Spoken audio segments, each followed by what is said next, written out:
In June 1868, at Fort Sumner in New Mexico, a treaty was written on pages taken from an Army ledger book. Its language was formal, narrow, and unmistakably federal. It described boundaries, schools, an agency, rations, farming, roads, and obligations. But for the Diné people held at Bosque Redondo, one clause changed the direction of the negotiations. Article 2 set aside a reservation that included Canyon de Chelly and made it possible to return west. That is why the Treaty of 1868 is not merely an old document in a display case. It is a record of survival after forced removal. It is a legal agreement that made return possible. And it is also a document with limits, written by the same United States government that had forced thousands of Diné from their homes and confined them at Bosque Redondo. The honest question is not whether the treaty was good or bad in some simple sense. The question is how Diné leaders used a treaty negotiation to refuse another removal, secure a return to their homeland, and establish a legal relationship that still matters today. The story begins before the paper was signed. Between 1863 and 1866, the United States Army forced Diné people from their homelands in what is remembered as the Long Walk, or Hueldi. The Smithsonian's National Museum of the American Indian explains that roughly 11,500 Diné were marched hundreds of miles to Bosque Redondo. Other official summaries use different totals because the marches occurred in stages and records were incomplete. The important fact is not a contest between numbers. It is that a large part of the Diné population was removed under military force. Bosque Redondo stood near Fort Sumner on the Pecos River in New Mexico. It was an experiment in confinement and forced transformation. The federal government expected Diné and Mescalero Apache prisoners to farm, adopt English and Christianity, and live under a system designed by officials far from the places where they had built their lives. The land did not support those expectations. The Smithsonian describes poor farming conditions, deprivation, disease, starvation, and death. It reports that about 2,000 Diné people died there, a number that must be treated with the gravity it deserves rather than used as a dramatic device. At Bosque Redondo, the failure of the project became visible even to federal observers. Food was inadequate. Water and crops did not meet the needs of the people held there. Disease spread. The site could not sustain the population it confined. By 1866, the National Museum of the American Indian says, even Kit Carson ordered that no additional prisoners be sent to the camp. This background matters because the treaty was not offered from a position of equal power. The Diné were negotiating after forced removal, military defeat, and years of confinement. A treaty signed under those conditions cannot be read as though it were a free contract between identical parties. Yet that does not mean Diné leaders had no agency. The historical record shows the opposite. They made clear that they would not accept another distant removal and that they intended to return to their homeland. In late May 1868, General William T. Sherman and Peace Commissioner Samuel F. Tappan arrived at Bosque Redondo. They were sent because the United States had recognized that the camp was failing. The negotiations that followed involved Diné leaders including Barboncito and Manuelito. The National Museum of the American Indian records that Sherman tried to persuade the Diné to accept removal farther east, to Indian Territory in what is now Oklahoma. The Diné position was clear: no further removal. They sought a return west. Barboncito's name appears in the treaty's public history because he spoke forcefully about home, land, and the impossibility of starting over in a country that was not Dinéta. The Smithsonian preserves a short statement attributed to him during the negotiations. He asked not to be sent to any country except his own. It is a small sentence, but its importance lies in its directness. The treaty was not only about ending one camp, it was about the right to return to a specific homeland. The treaty was signed on June 1, 1868. The Senate advised ratification on July 25th, and President Andrew Johnson proclaimed it on August 12th. The sequence is worth noting because it shows that the paper had several lives: negotiation at Fort Sumner, approval in Washington, and implementation on the land. A treaty signature did not immediately solve hunger, displacement, or federal control. It created a legal framework through which return could begin. Article 2 is the center of that framework. It defined a district of country for the use and occupation of the Navajo tribe and explicitly included the outlet of Canyon de Chelly. The language is technical, using degrees of latitude, lines of longitude, Fort Defiance, Fort Lyon, and Bear Spring to describe a boundary. For a modern reader, this can seem remote. For Diné people seeking to return, the place names were not abstract. They marked a homeland from which they had been taken. The boundary was smaller than the Diné homeland before removal. The treaty required the nation to relinquish claims outside the described reservation, while retaining limited hunting rights on unoccupied contiguous lands under specified conditions. That is one reason the treaty should never be summarized as a full restoration of everything lost. It made return possible, but it also confined that return within federal boundaries and conditions. This tension is visible throughout the document. Article 1 promised that war would cease and pledged that the United States would address wrongs committed against Diné people under its authority. Article 2 named the reservation. Other articles promised buildings, an agency, a blacksmith shop, a schoolhouse, seed, tools, livestock, and assistance for return. At the same time, the treaty imposed a federal agent, promoted farming under federal direction, and included a compulsory schooling clause for Diné children. The school provision is especially important. Article 6 framed education as necessary for the civilization of the people and required children between 6 and 16 to attend school. The word is the treaties, not a neutral description. It reveals the assimilation policy embedded in the agreement. A document that enabled return also carried a federal program intended to reshape Diné life. Both facts belong in the same reading. This is not a contradiction invented by historians after the fact. It is on the pages themselves. The treaty recognized a Navajo reservation and made return possible. It also set terms through which the United States would supervise land, education, economic change, and movement.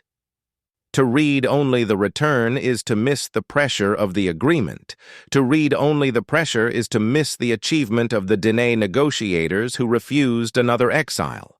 The route home was not a ceremonial procession. It was a difficult movement of people who had been confined for years, carrying what they could and facing a changed landscape. The treaty included appropriations for removal from Bosque Redondo and for sheep and goats, seed, agricultural implements, and other supplies. Those provisions show what federal officials believed was necessary to rebuild a population they had displaced. They also show how inadequate a written list can be when set against the loss of homes, herds, family members, and time. The return did not erase Hueldi. It could not. Families had lost relatives. Landscapes had changed. Livestock and crops had been destroyed during the campaign that preceded removal. The agreement did not compensate every loss or restore the freedom that had existed before United States occupation, but it ended the internment and established the land base from which the modern Navajo nation would grow. That land base is why Article 2 remains so central. In treaty law, a boundary can look like a line. In Diné history, the boundary became a basis for continuing presence. The National Museum of the American Indian calls the 1868 treaty the only treaty through which a native nation escaped removal and returned home. That claim is not a reason to treat the treaty as a miracle. It is a reason to understand the unusual force of Diné insistence during negotiations. The story also corrects a familiar mistake. People sometimes speak as if Sherman decided to allow the Diné to return out of generosity after discovering that Bosque Redondo had failed. The camp's failure was real, but it is not the entire explanation. Diné leaders and community members argued, negotiated, and refused another relocation. The Smithsonian's educational material notes that women as well as leaders pressed the commissioners for return. The public record does not permit us to invent the words of every person present. It does establish that the return was actively sought and defended by the people who would live with its consequences. The treaty's later importance comes partly from its legal endurance. It was not replaced by a new treaty. Congress later ended treaty-making with Native nations in 1871, but existing treaties remained part of federal law. The Navajo Nation continues to preserve the treaty text, and the National Archives catalogs the 1868 Fort Sumner Treaty among its federal treaty records. This does not mean every promise in the document was perfectly fulfilled. Treaties have been contested, interpreted, and applied through changing federal law. It means the document remains a foundational public record in the nation's relationship with the United States. The treaty also helped establish the reservation from which the Navajo Nation expanded. The original 1868 reservation was much smaller than the nation's current land base. Later executive actions and congressional measures added territory. That later expansion should not be confused with the treaty itself. The 1868 document set a beginning point for return, not the final shape of Diné territory. There is another limit we should name. A treaty is a written record, and written records preserve the language of governments especially well. They do not contain every Diné memory of the Long Walk or every experience at Bosque Redondo. Public oral histories and community memory add necessary context. But a documentary should not extract restricted knowledge or turn suffering into scenery. The paper can tell us what the negotiators agreed to. It cannot carry the full weight of what the people endured before they reached the negotiating table. That limitation makes the physical treaty more meaningful, not less. The National Archives holds treaty records and has exhibited an 1868 commissioner's copy at Fort Sumner and on the Navajo Nation. Seeing the pages can be powerful because they connect a legal instrument to a place of confinement. But the document should not become a relic that replaces the people who made its return possible. Its value lies in what it records: a refusal to be sent away again and an agreement that acknowledged a return west. The treaty also demonstrates why sovereignty is not only an abstract political word. Sovereignty appears in a people's ability to name home, negotiate terms, maintain a land base, and hold another government to written commitments. The 1868 agreement did not create Diné identity or political life. Those existed long before it. It did establish a federally recognized basis for the Navajo Nation's continuing relationship with the United States. This is where the treaty's promises and limits must be kept together. It pledged peace and a reservation. It promised resources for rebuilding. It also made federal supervision a condition of return and included assimilationist education. It allowed the Diné to come home, but to a homeland defined in part by a government that had just proved how violently it could exercise power. The strongest climax of this history is therefore not a secret clause or a dramatic courtroom argument. It is the moment when the central issue became clear at Fort Sumner. Would the Diné be sent away once more, or would they return to their own country? The surviving record shows Diné leaders rejecting another relocation and securing a treaty that brought the people back west. That answer must be precise. The treaty did not undo the Long Walk. It did not restore all lands, erase deaths at Bosque Redondo, or end federal attempts to reshape Diné life. It did end the Bosque Redondo internment, establish an initial reservation, and provide a legal foundation for return. Those are large facts, and they are enough without exaggeration. Today, the treaty can be read in the Navajo Nation's own public record and in the National Archives. It can be seen as a historic object, but it should also be read as a living document. Its boundary language, its promises, and its exclusions continue to matter because they connect the present Navajo Nation to a negotiation carried out under extraordinary pressure. Return in this history, did not mean going back to a world untouched by removal. It meant refusing the permanent exile that federal officials proposed.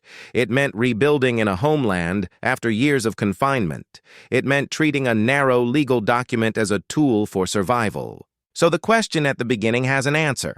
The 1868 Navajo Treaty brought the Diné home because their leaders and community refused another removal and negotiated for return to a defined Western homeland.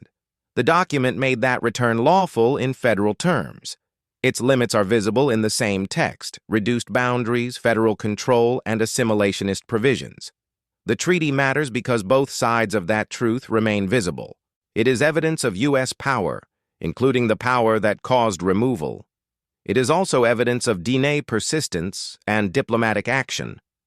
The pages do not tell every story of the long walk, but they preserve the result of a critical decision. The Diné would not be sent to another country. They would return home. To understand the treaty's practical terms, it helps to slow down over the articles that are usually passed by in a quick summary. Article 3 promised a warehouse, an agency building, a carpenter shop, a blacksmith shop, a schoolhouse, and a chapel. Article 4 required the federal agent to live at the agency and investigate complaints. Article 5 described how heads of families could select parcels for cultivation, with smaller allotments for adults who were not heads of households. Article 8 promised seeds, tools, and the purchase of sheep and goats. These provisions show a federal plan for the returned nation: fixed buildings, agricultural change, an agent at the center of administration, and material aid controlled through the United States. The aid provisions deserve careful reading. A promise of sheep and seed recognized that people returning from confinement needed the means to rebuild. But the promise also carried a federal assumption that recovery would occur through a prescribed program of farming and managed settlement. Diné families had long combined farming, herding, trade, mobility, and other ways of sustaining themselves across a varied landscape. The treaty's language did not contain the whole of that world. It translated recovery into the categories available to federal officials: acreage, buildings, supplies, schools, and an agent's office. Article 5 is another example of both recognition and control. It allowed certain individuals to select land for cultivation, but placed that selection within a Navajo land book, managed through the agent. The article discussed exclusive possession and possible future surveys, while Congress retained the power to define the character of title. This was not a simple grant of unrestricted ownership. It was a mechanism through which the United States could encourage a particular model of land use while retaining authority over the legal framework. The wording matters because it shows how return was connected to new forms of administration. Article 10 also shows that Diné negotiators secured an important protection within a limited framework. It stated that no future cession of common reservation land would be valid unless at least 3/4 of adult male Navajo people occupying or interested in it agreed. The language reflects the gendered political assumptions of the era, and it did not eliminate future pressure on Navajo land. Still, the provision placed a high threshold on further cession and recognized that reservation land could not simply be taken through an agreement made by a small number of people. The treaty's Article 9 is difficult to read because it names what the nation was required to relinquish. Diné people agreed to give up claims to territory outside the defined reservation, with a limited right to hunt on unoccupied contiguous land. They also accepted conditions concerning railroads, roads, and military posts. These clauses demonstrate that the return was never a restoration of the full geography of Dinéta. The United States drew a smaller political space and required commitments that served federal expansion. The achievement of return was real precisely because it was won within those constraints. The document's significance also lies in the way it has been cared for. In 2018, National Archives staff and partner institutions brought a surviving commissioner's copy to Fort Sumner and to the Navajo Nation for the treaty's 150th anniversary. That travel did not make the treaty newly valid. It made a federal record more accessible to the people whose history it concerns. The event is a useful reminder that archives do not own history simply because they hold paper. A treaty's meaning is shaped by the nation whose return it records. For a viewer, the visual center of this episode should therefore be the treaty page beside a map, not an invented scene of suffering. The page shows formal handwriting, signatures, and an official seal. The map shows a boundary. Together they expose the central historical tension. A government that had used force to remove the Diné now wrote a legal instrument allowing them to return, while also defining the limits of that return. The truth is not hidden behind the document. It is written across it. That is also why the treaty cannot be reduced to a single inspirational sentence. It is a record of return, but return required rebuilding after confinement. It is a record of sovereignty, but sovereignty had to be exercised inside a federal system that continued to claim broad power. It is a record of peace, but its meaning can never be separated from the violence that made negotiation necessary. Reading all of those layers together is the most respectful way to understand what happened at Fort Sumner in 1868.